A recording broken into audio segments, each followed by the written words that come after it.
आज के सत्र में आप सभी का स्वागत है। हम लोग श्री मां का आह्वान करते हुए आज के इस सत्र को आरंभ करते हैं।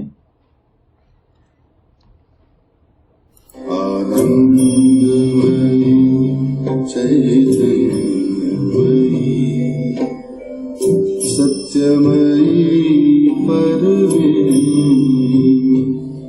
आनंदमयी चैतन्यमयी सत्यमयी परमेश्वरी आनंदमयी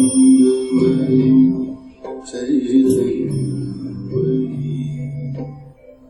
सत्यमयी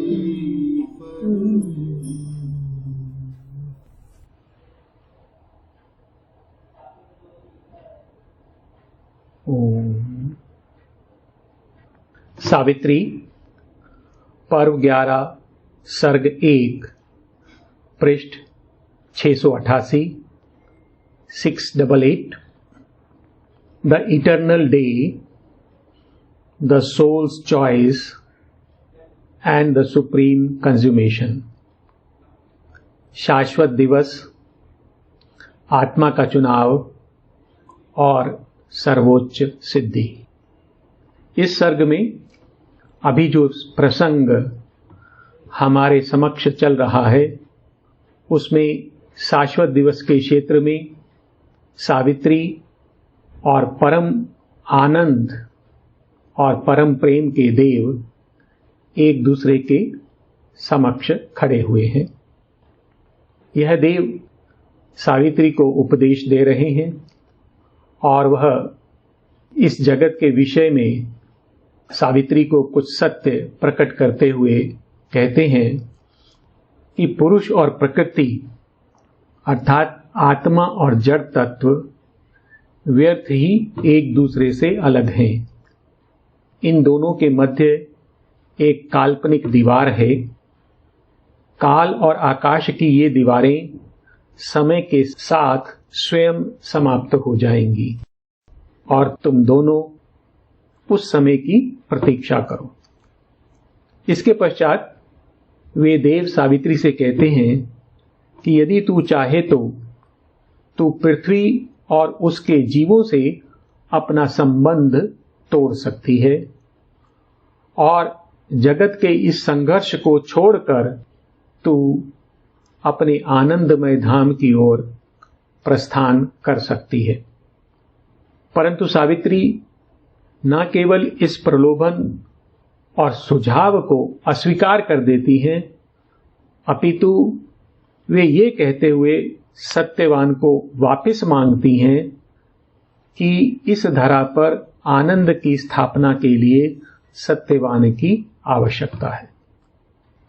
सावित्री आनंद और प्रेम के उस देव को उत्तर देती हैं। वे कहती हैं कि यह धरा शक्तिशाली आत्माओं का कर्म क्षेत्र है।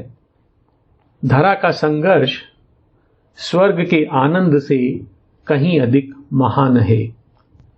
सावित्री कहती हैं कि ये जो स्वर्ग हैं ये कभी मेरे नैसर्गिक धाम थे, अर्थात कभी मैं यहां पर निवास करती थी और यहां के जो मार्ग हैं वो अत्यंत हर्षदायी हैं, यह मैं जानती हूं।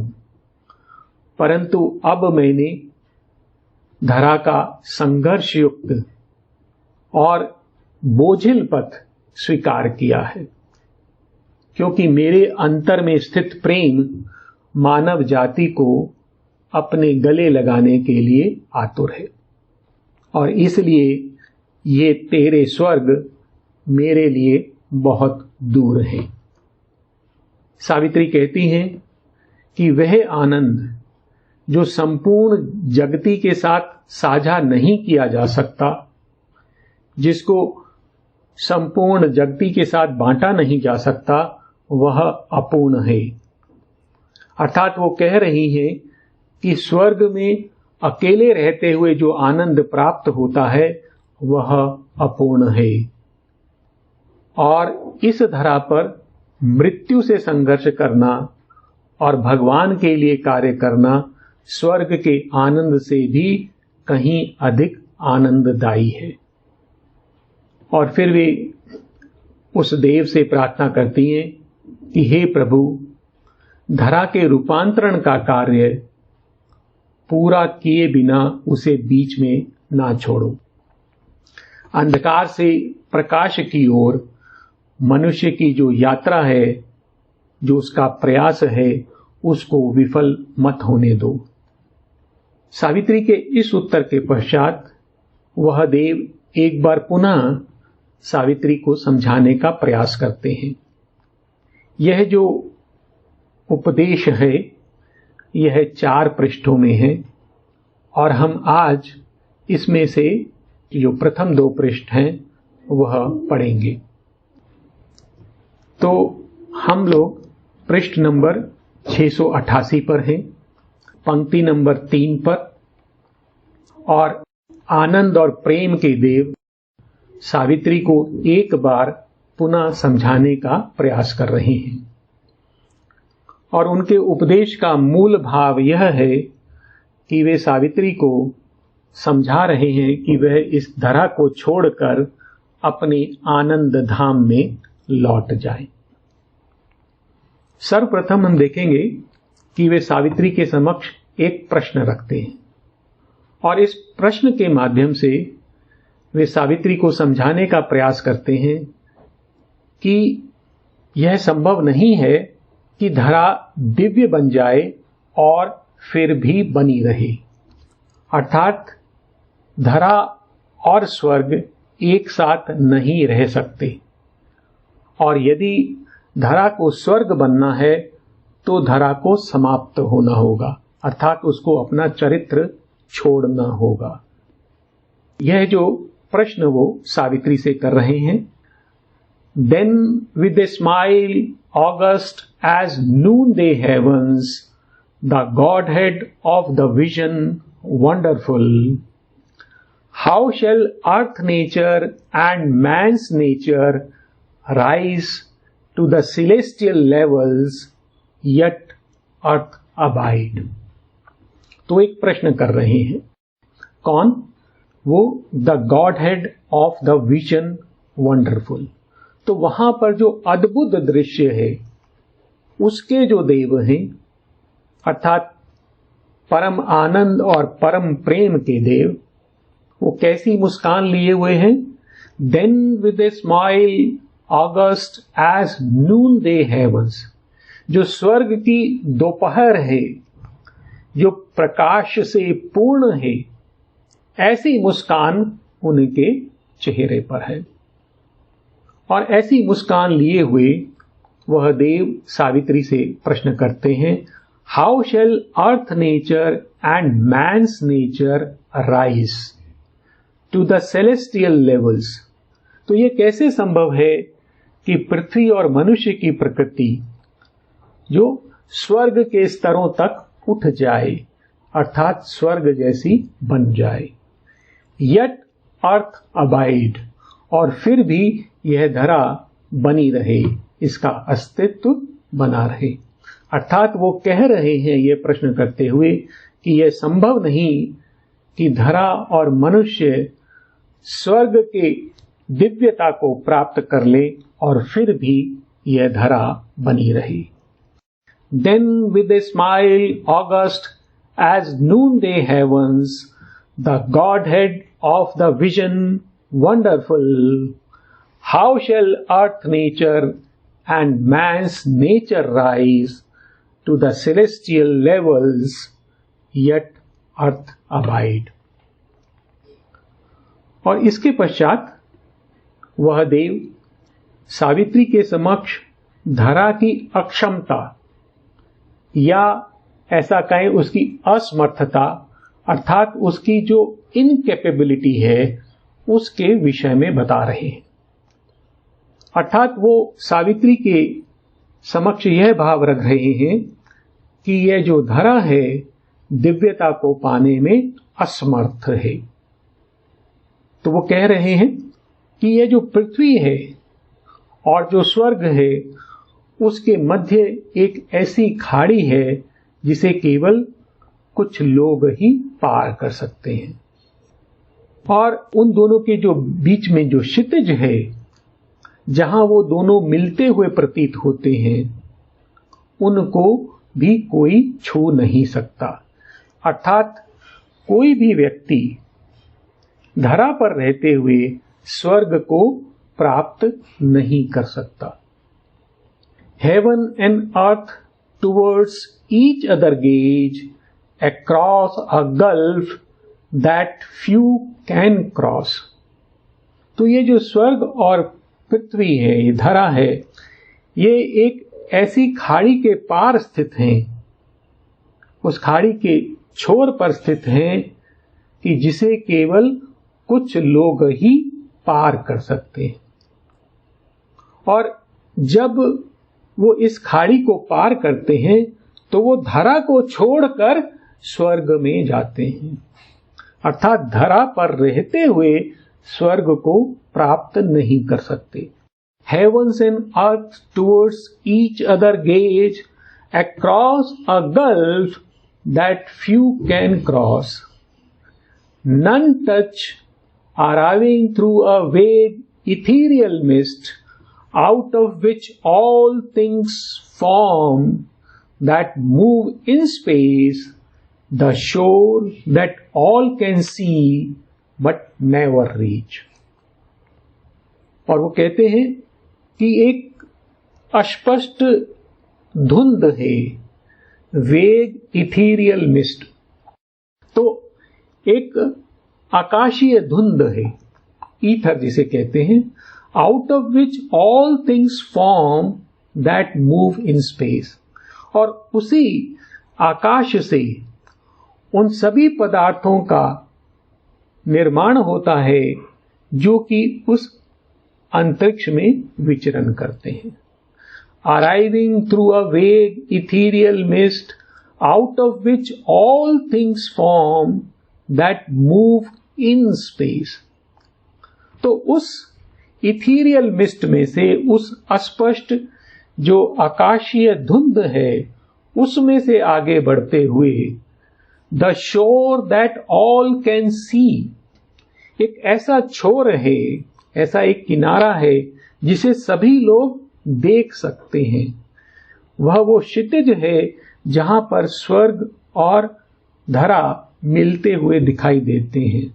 बट नेवर रीच, परंतु कोई भी वहां पहुंच नहीं सकता है।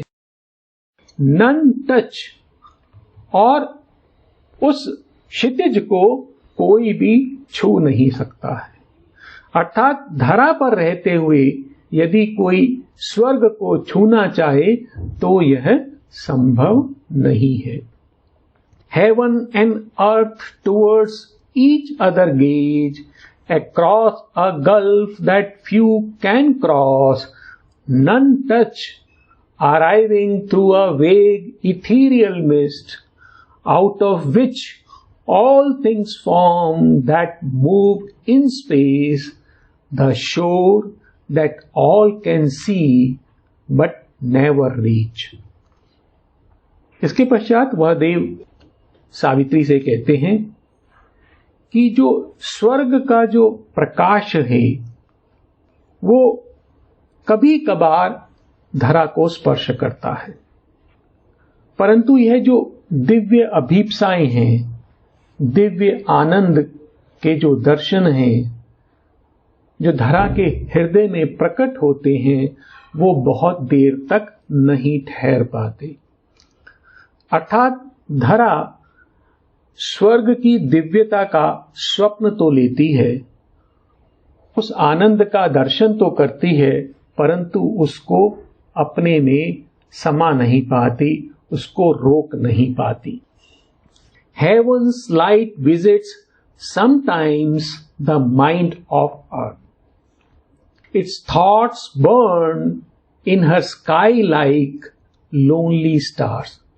तो जो स्वर्ग का जो प्रकाश है वो कभी कभार धरा के मन में प्रकट होता है। Heaven's light visits sometimes the mind of earth. Its thoughts burn in her sky like lonely stars. और इस स्वर्ग के जो विचार हैं धरा के आकाश में वो दीप्तमान होते हैं। कैसे? जैसे कोई अकेला तारा हो, उसके समान प्रज्वलित होते हैं। अर्थात वो बहुत ही दिव्य होते हैं, वह बहुत कम होते हैं। Heaven's light visits sometimes the mind of earth.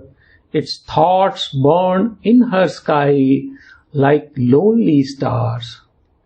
In her heart there move celestial seeking soft and beautiful like fluttering wings of birds. और उसके हृदय में celestial seeking, जो स्वर्गिक अभीप्साएं हैं, जो स्वर्ग की अभीप्साएं हैं, वो प्रकट होती हैं। In her heart there move celestial seeking, soft and beautiful like fluttering wings of birds. और वो कैसी होती हैं? जैसे पक्षियों के कोमल और सुंदर पंखों के समान होती। अर्थात वो जो अभीप्साएं हैं बहुत सुंदर होती हैं, परंतु बहुत कोमल होती हैं।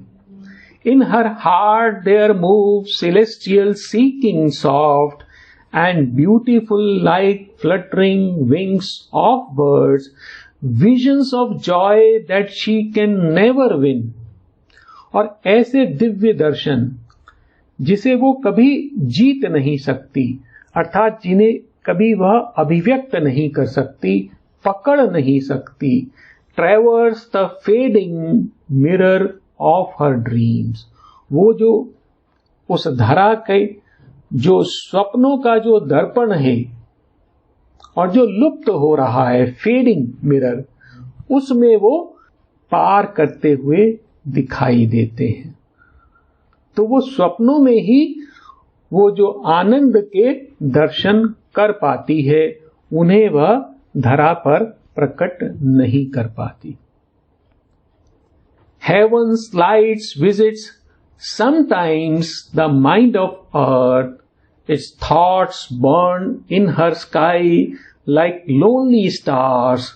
In her heart there move celestial seeking soft and beautiful like fluttering wings of birds. Visions of joy that she can never win traverse the fading mirror of her dreams. तो जो इस धरा की असमर्थता है, इनकैपेबिलिटी है, उसके विषय में बताते हुए वह देव कहते हैं कि ये जो स्वर्ग से आता हुआ आनंद है और जो प्रकाश है वो बहुत फेंट होता है, धूमिल होता है, और वो धरा पर आता है तो विकृत हो जाता है। वहां से जो मधुर संगीत आता है वो मंद होता है और इस जगत की जो कर्कश ध्वनियां हैं, यहां जगत का जो शोर है उसमें खो जाता है। अर्थात वो जो दिव्यता इस धरा पर कभी कभार आती है वो अपने को प्रकट नहीं कर पाती है। Faint seeds of light and bliss bear sorrowful flowers. तो ये जो प्रकाश और आनंद के ये जो बीज हैं, ये कैसे हैं? फेंट हैं, ये धूमिल हैं, ये निस्तेज हैं, शक्तिहीन हैं। और यह जब धरा पर प्रकट होते हैं तो ये ऐसे फूल प्रकट करते हैं जो कि दुख से भरे हुए हैं। अर्थात स्वर्ग से जो प्रकाश धरा पर आता है वह अपने को अपने दिव्य रूप में प्रकट नहीं कर पाता है। फेंट harmonies caught from a half-heard song fall swooning mid the wandering voices jar.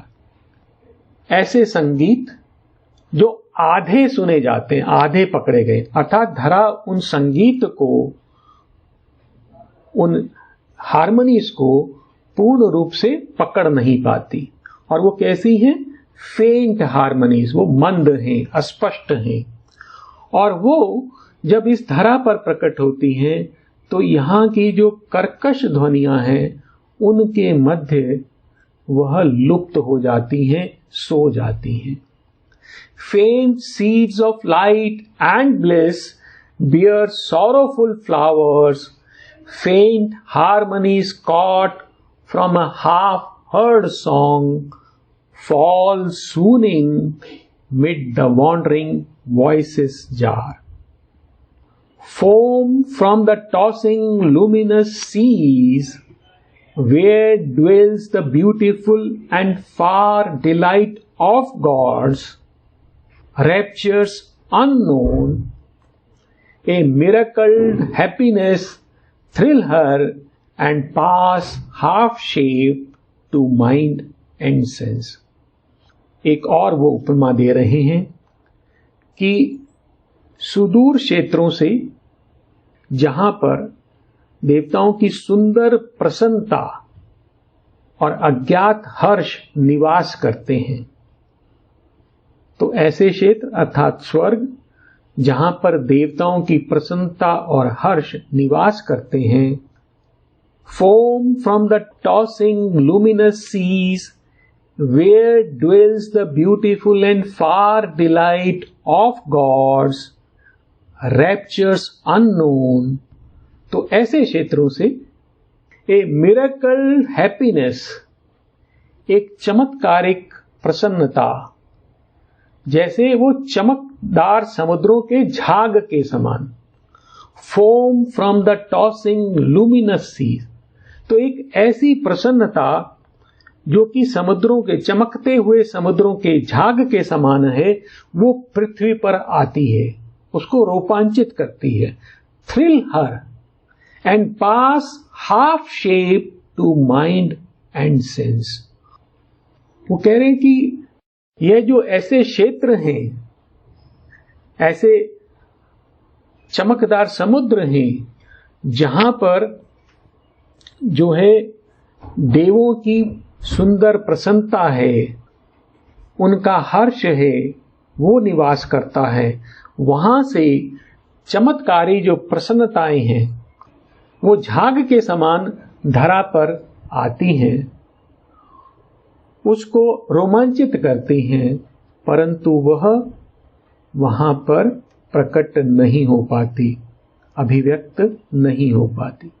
Foam from the tossing luminous seas, where dwells the beautiful and far delight of gods, raptures unknown, a miracled happiness thrill her and pass half shape to mind and sense। और जो धरा है वो अपने ऊपर ऊर्ध्व में ऐसे लोगों को अनुभव करती है जो कि परिपूर्ण है और जो परम सत्य और कालातीत आनंद लिए हुए हैं।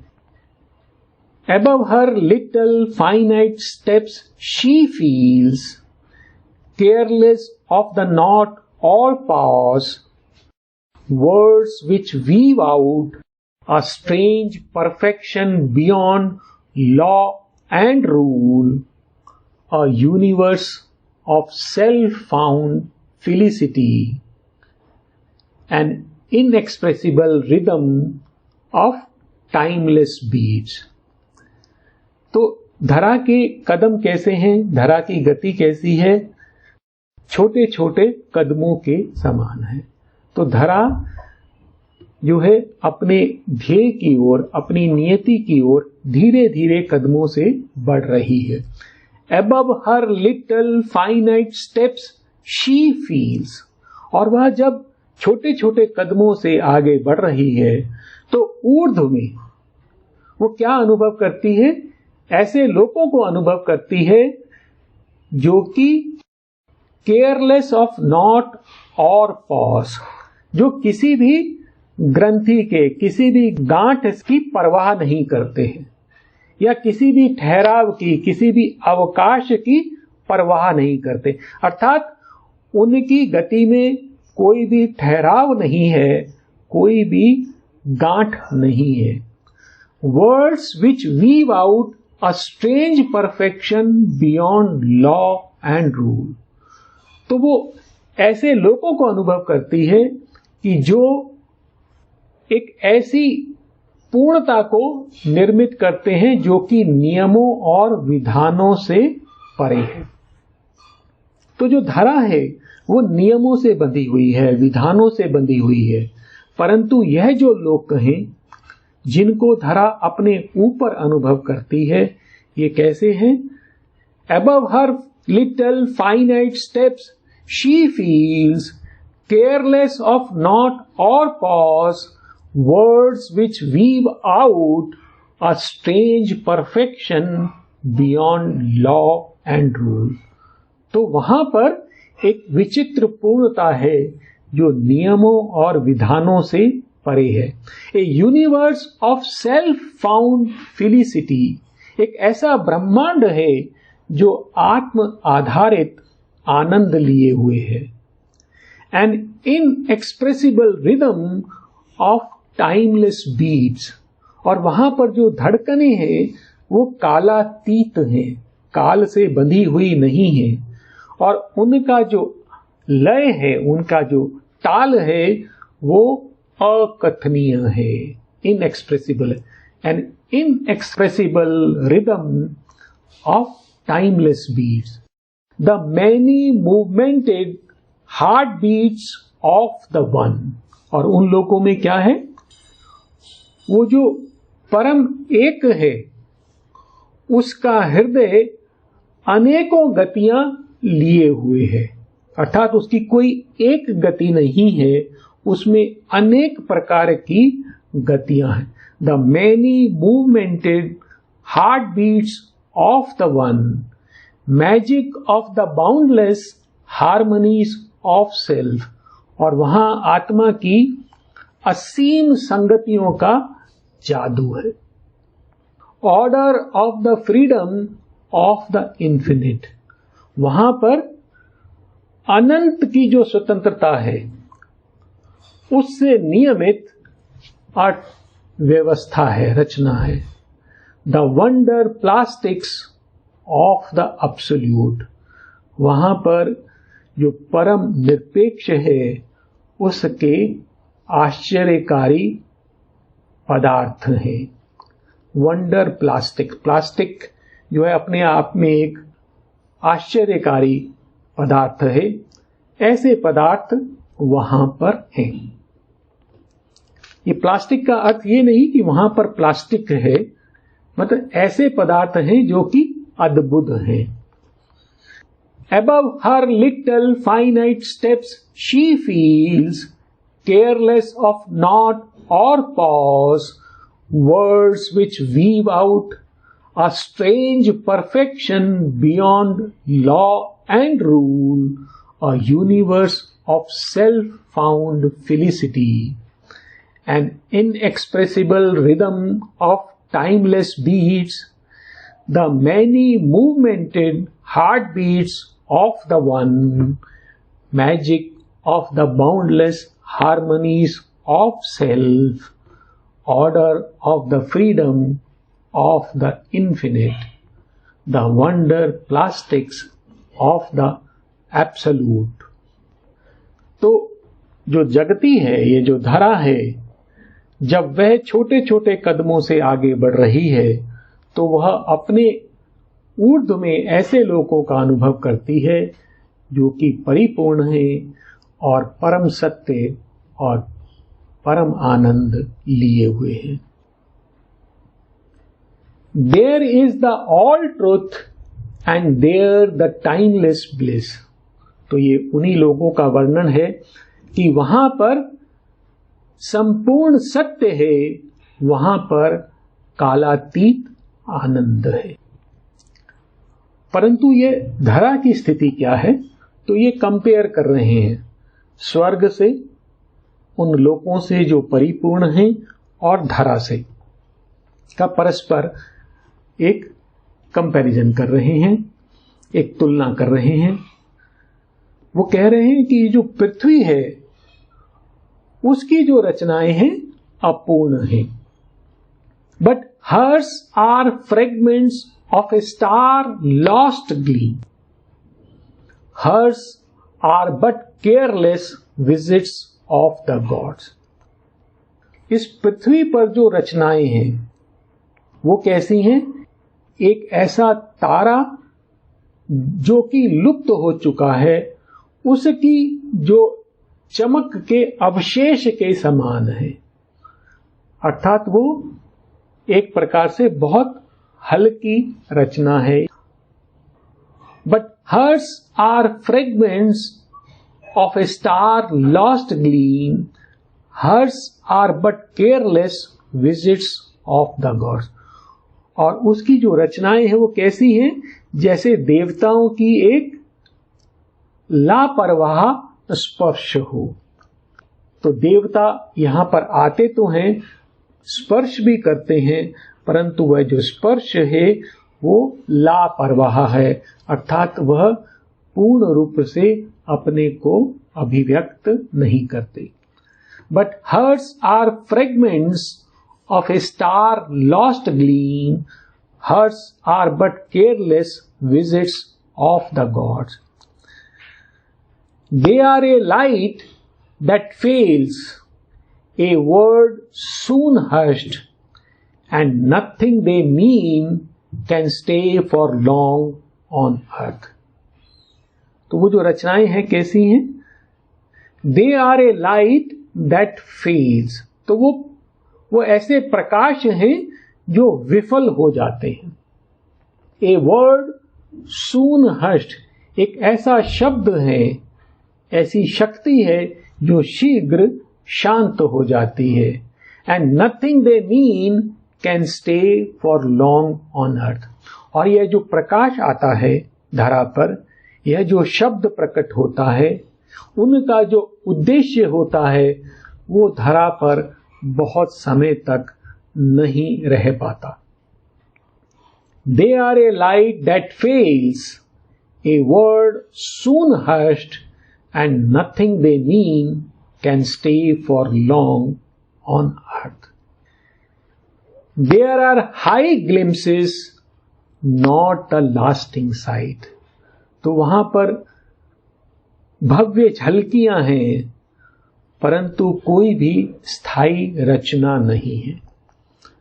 तो एक प्रकार से वह देव सावित्री से कह रहे हैं कि ये जो धरा है ये स्वर्ग को स्पर्श तो करती है, वहां से प्रकाश आता है, वहां से शक्ति आती है, वहां से आनंद आता है, परंतु वह दूषित हो जाता है, विकृत हो जाता है, वह अपने आप को पूर्ण रूप से प्रकट नहीं कर पाता और बहुत शीघ्र ही लौट जाता है।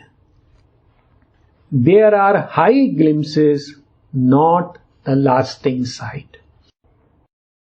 अब वो सिद्ध पुरुषों के बारे में बता रहे हैं कि जो बहुत श्रेष्ठ पुरुष होते हैं, सिद्ध पुरुष होते हैं, वो भी ऊर्ध्व लोकों को कभी कभी स्पर्श करते हैं और उनका तेज धरा पर ले आते हैं। A few can climb to an unperishing sun और live on the ages of the mystic moon and channel to earth mind the wizard ray. तो कह रहे कि कुछ ऐसे मनुष्य हैं जो अविनाशी सूर्य तक आरोहण कर सकते हैं। A few can climb to an unperishing sun और live to the ages of the mystic moon, और या फिर जो रहस्यमय चंद्रमा है उसकी सीमाओं पर निवास कर सकते हैं।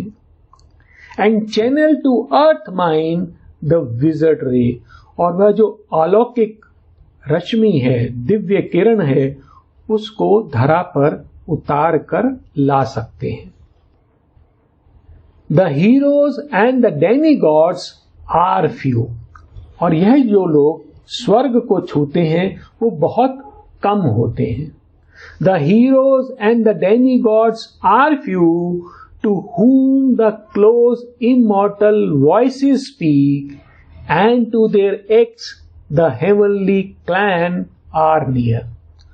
तो वो कहते हैं कि ये जो वीर होते हैं या अर्धदेव हैं, डेमीगॉड्स, ये बहुत कम होते हैं।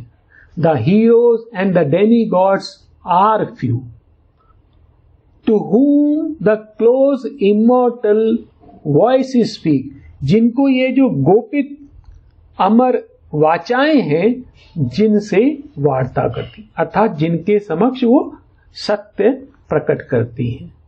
And to their ex the heavenly clan are near, और उनके जो कर्म हैं उनके निकट वो स्वर्गिक सत्ताएं होती हैं, अर्थात वो उस वातावरण में, वो दिव्य वातावरण में कार्य कर पाते हैं।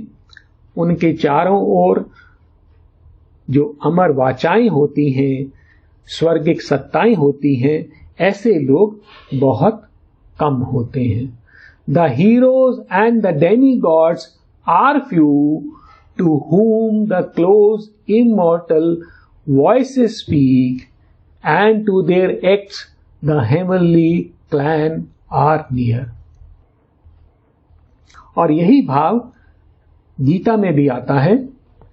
गीता में एक श्लोक है, 7वें अध्याय का 3रा श्लोक है, मनुष्यानाम सहस्रेषु कश्चित यतति सिद्धये। तो हजारों मनुष्य में कोई एक पूर्णता की अथवा सिद्धि की अभीप्सा करता है, उसके लिए प्रयास करता है। मनुष्यानाम सहस्रो कश्चित यतति सिद्धये यतताम अपि सिद्धानाम, और उन मनुष्यों में जो प्रयास करते हैं और सिद्धि को प्राप्त करते हैं, कश्चित माम वेति तत्वता, उनमें से केवल कुछ ही लोग हैं जो मेरे सत्य को पूर्णतः जान पाते हैं। तो एक बार पुनः वो पंक्तियां देखें, यही भाव उन पंक्तियों में है। The heroes and the demigods are few, to whom the close immortal voices speak, and to their ex the heavenly clan are near। तो एक प्रकार से वो देव सावित्री को कह रहे हैं कि ये जो धरा है वो असमर्थ है, इसमें केवल कभी कभी ही वो दिव्यता प्रकट होती है। Few are the silences in which truth is heard, unveiling the timeless utterance in her deeps। तो वो कहते हैं कि ऐसे अवकाश जो नीरव हैं वो बहुत कम हैं। Few are the silences, तो नीरवताएं बहुत कम हैं। कैसी? In which truth is heard, जिनमें सत्य सुनाई देता है। तो जब मनुष्य का मन पूर्णतः शांत होता है तब सत्य उसमें प्रकट होता है। तो धरा पर भी ऐसी नीरवताएं, ऐसे अवकाश बहुत कम हैं जब सत्य प्रकट होता है। Few are the silences in which truth is heard, unveiling the timeless utterance in her deeps।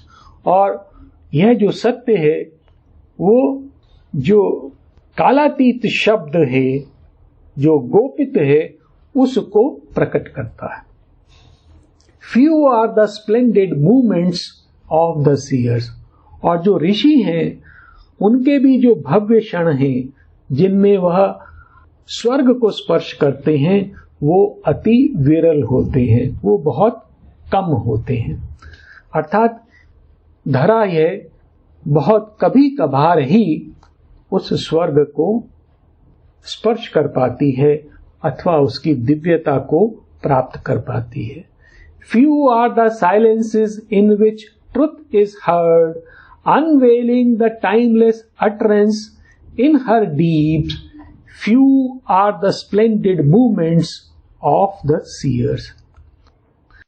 अब ये जो भाव वह देव सावित्री के समक्ष प्रकट कर रहे थे, इसमें वो धरा की जो असमर्थता है, इनकैपेबिलिटी है, उसके बारे में बता रहे थे। और अब थोड़ा सा भाव में परिवर्तन है और वही देव सावित्री के समक्ष मनुष्य की जो अक्षमता है, उसकी जो असमर्थता है, उसके विषय में बता रहे हैं।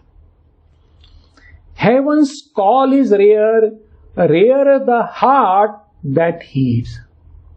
तो कहते कि जो स्वर्ग की जो पुकार होती है वो अति दुर्लभ होती है, और वह मनुष्य जो उस स्वर्ग की पुकार का उत्तर देता है वह उससे भी अधिक दुर्लभ होता है। Heaven's call is rare, rarer the heart that heeds, the doors of light are sealed to common mind।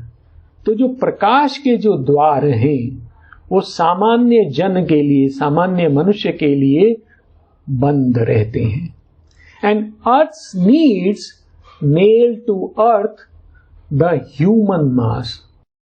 और जो हमारे पार्थिव जीवन की जो आवश्यकताएं हैं, जैसे भोजन की आवश्यकता है, निद्रा की आवश्यकता है, और हमारी अन्य जो हमारे प्राण की आवश्यकता है, एंड द अर्थ नीड्स, और ये सभी पार्थिव आवश्यकताएं क्या करती हैं?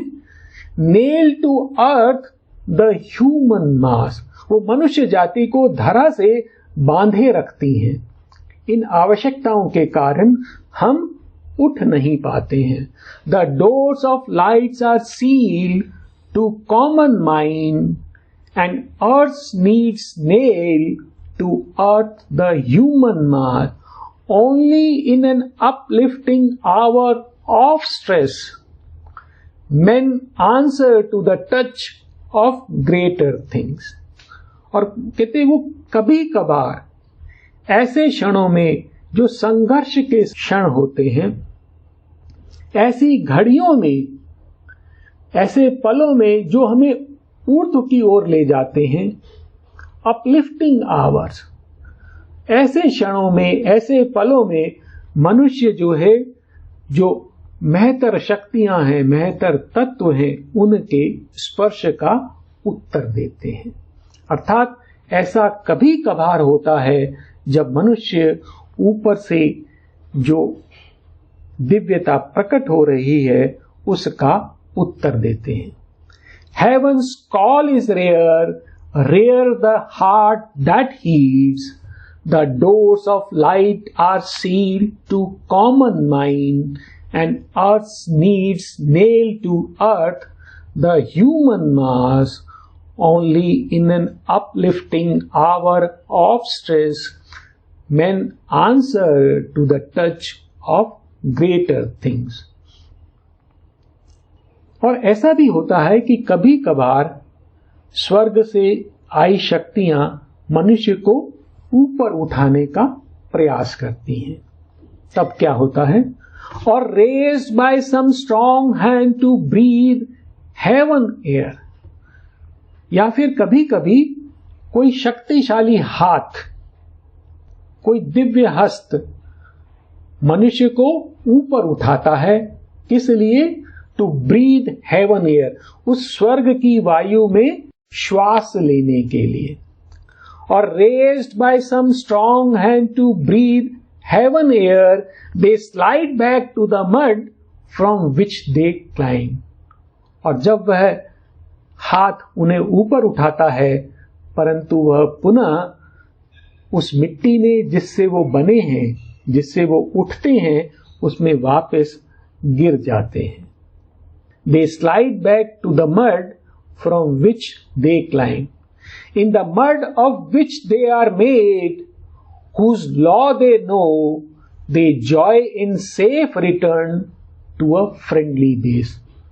तो यह जो मिट्टी जिससे वो बने हुए हैं, whose law they know, जिसके नियमों से वो परिचित हैं, जब वे उस मिट्टी में लौट आते हैं, वह जो मित्र के समान मिट्टी है, जो आधार है, उसमें वे जब लौट आते हैं तो वो सुरक्षित अपने को अनुभव करते हुए आनंदित होते हैं। अर्थात ये जो मनुष्य कभी कभार स्वर्ग की ओर उठते तो हैं, परंतु वे पुनः अपने धरातल पर आ जाते हैं और वहां पर आनंदित और सुरक्षित अनुभव करते हैं। In the mud of which they are made, whose law they know, they joy in safe return to a friendly base. And thou something in them weeps for glory lost and greatness murdered, they accept their fall. और जब वह छूट जाता है स्वर्ग, वो जो महिमा खो जाती है, वह जो महानता समाप्त हो जाती है, तब उनके अंदर कोई ऐसा अंश है जो रोता है उसको खोने पर। And thou something in them weeps for glory lost and greatness murdered, they accept their fall. परंतु फिर भी वे अपनी हार स्वीकार कर लेते हैं, अपना पतन स्वीकार कर लेते हैं। Or raised by some strong hand to breathe heaven air, they slide back to the mud from which they climb, in the mud of which they are made, whose law they know, they joy in safe return to a friendly base, and thou something in them weeps for glory lost and greatness murdered, they accept their fall. और जो सामान्य मनुष्य है, वो सामान्य जीवन में रहते हुए अपने को आनंदित अनुभव करता है। To be the common men, they think the best. To live as others live is their delight. अर्थात सामान्य मनुष्य बने रहना, to be the common man, जैसे अन्य लोग रहते हैं, सामान्य जन रहते हैं, वैसे बने रहना, दे थिंक द बेस्ट, वो सोचते हैं यही उत्तम है। To live as others live is their delight, और दूसरों की तरह जीना ही उनके अनुसार आनंददायी है। तो यह मनुष्य की स्वाभाविक प्रवृत्ति है। तो एक प्रकार से वह देव पहले धरा की जो असमर्थता को बताने के पश्चात अब जो मनुष्य जाति है उसकी असमर्थता का वर्णन कर रहे हैं। एक प्रकार से वो सावित्री को यह बताने की चेष्टा कर रहे हैं कि यह धरा दिव्य नहीं हो सकती, मनुष्य दिव्य नहीं बन सकता। और फिर वो उसको सुझाव देने का प्रयास कर रहे हैं कि तुम इस धरा को छोड़कर अपने आनंद धाम में लौट जाओ। To be the common man, they think the best, to live as others live is their delight. और फिर वो मनुष्य के विषय में बता रहे हैं कि जो मनुष्य है एक विचारशील पशु है, he is a thinking man, और सामान्य जो मानवता है उसका कार्य क्षेत्र है, उसमें वह जीता है। For most are built on nature's early plan and owe small debt to a superior plane. तो कह रहे कि जो अधिकांश मनुष्य है वो जो प्रकृति की जो आरंभिक योजना है उसके अनुसार निर्मित है, अर्थात वो एक निम्नतर चेतना से बने हुए हैं। और जो दिव्यतर चेतना है, दिव्यतर लोक है, उनके प्रति उसका जो ऋण है वो बहुत कम है, अर्थात उसके लिए दिव्यता को प्राप्त करना आवश्यक नहीं है। For most are built on nature's early plan and owe small debt to a superior plane, the human average is their level pitch. और जो सामान्य मानवता है वही उनकी पराकाष्ठा है, वही उनकी सर्वोच्च स्थिति है। A thinking animals material range, और यह जो सामान्य मानवता है, यह जो मनुष्य है, जो एक विचारशील पशु है, उसका ये विस्तार है, उसका ये कार्य क्षेत्र है। For most are built on nature's early plan and owe small debt to a superior plane. The human average is their level pitch, a thinking animal's material range. अब मनुष्य की असमर्थता को बताने के पश्चात वह देव सावित्री को इस जगत की रचना के विषय में बता रहे हैं कि यह जगत जो है एक ऊपर उठते हुए क्रम में बना हुआ है, जिसमें चेतना के अनेक सोपान हैं। In the long ever mounting hierarchy, in the stark economy of cosmic life, each creature to its appointed task and place is bound by nature's form, his spirit's force. तो वो जगत की रचना के विषय में बता रहे हैं कि ये जगत कैसे बना हुआ है। In the long ever mounting hierarchy, तो एक बड़ा दीर्घ क्रम है, सोपान है जो ऊपर उठ रहा है। तो चेतना के अनेक स्तर हैं जो धीरे धीरे ऊपर उठ रहे हैं। Each creature to its appointed task and place, और प्रत्येक जो जीव है अपने नियत कार्य और नियत स्थान से बंधा हुआ है। कैसे? Is bound by his nature's form, his spirit's force. तो उसका जो स्वभाव है, उसकी जो प्रकृति है, उसका जो स्वभाव है और उसकी जो आत्मा की शक्ति है, उससे वह अपने नियत स्थान से और नियत कार्य से बंधा हुआ है। In the long ever mounting hierarchy, in the stark economy of cosmic life, each creature to its appointed task and place is bound by his nature's form, his spirit's force.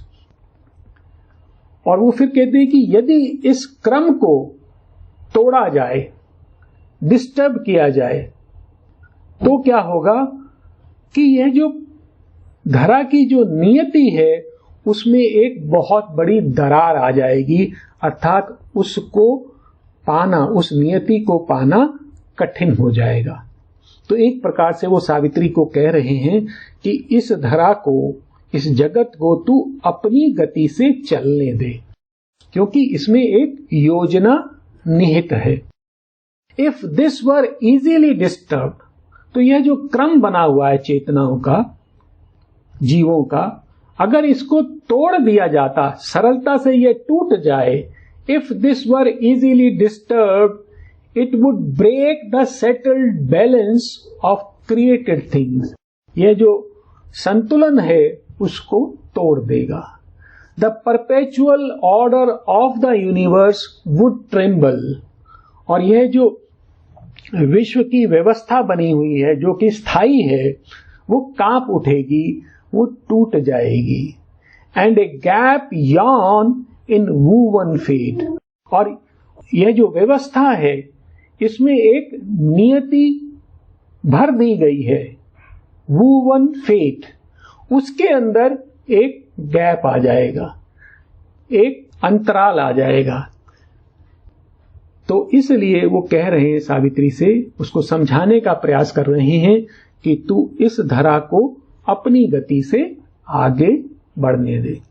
If this were easily disturb, it would break the settled balance of created things, the perpetual order of the universe would tremble and a gap yawn in woven fate. तो यह जो प्रथम भाग है वो हमने देख लिया है, और इसके बाद जो दो पृष्ठ और हैं जिसमें यह देव सावित्री को समझाने का प्रयास कर रहे हैं, उसमें क्या भाव है उसको हम देख लेते हैं, जिससे हमें यह समझ में आ जाएगा कि इन देव का प्रयास क्या है। तो वो सावित्री से हम देखेंगे कि आगे कहते हैं कि यह जो आरोहण की जो यात्रा है धरा की, उसको तू काल की धीमी गति पर छोड़ दे। अर्थात वो कहना चाह रहे हैं कि ये धरा अपनी नियति की ओर बढ़ रही है, इसकी गति धीमी है, तू इसको अपनी गति से आगे बढ़ने दे और सभी कुछ अपने नियत समय में सिद्ध हो जाएगा। और वो कहते हैं क्योंकि जो मनुष्य के अंदर जो आत्मा स्थित है वह उसके भाग्य से बड़ी है। अर्थात मनुष्य के अंदर एक देवत्व है, एक आत्मा है और वह अवश्य ही उसे अपनी नियति तक ले जाएगी। और फिर वो कहते हैं कि हे देवी, हे अग्नि के समान तू अपने प्रकाशमान धाम में, तेरा जो धाम है उसमें तू वापस लौट जा और तू वहां पर मेरी शक्ति के साथ एक हो जा। अर्थात तू मेरे साथ एकाकार प्राप्त कर ले और वहां पर तू सत्यवान के साथ उसका जो असीम रूप है, अनंत रूप है, उसके साथ तू एक हो जाएगी। तो वो इस अंश में वो सावित्री को यह बताने का प्रयास कर रहे हैं कि हे सावित्री, तू इस जगत को उसके हाल पर छोड़कर अपने आनंद लोक में लौट जा। वह लोक जहां से तू आरंभ हुई थी, जहां से तू आई है, तू वहीं वापस लौट जा। हम यहां पर शांति मंत्र का पाठ करते हुए श्री मां को धन्यवाद करते हुए इस सत्र को समाप्त करेंगे।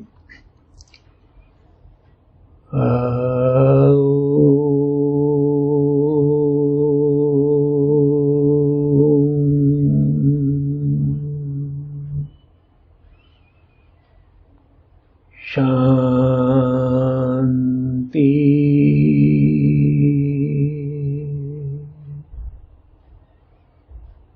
शांति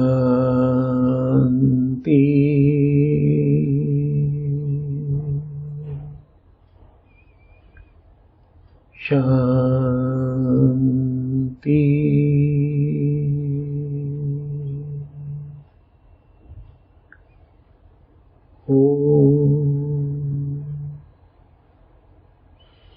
धन्यवाद। नमस्कार।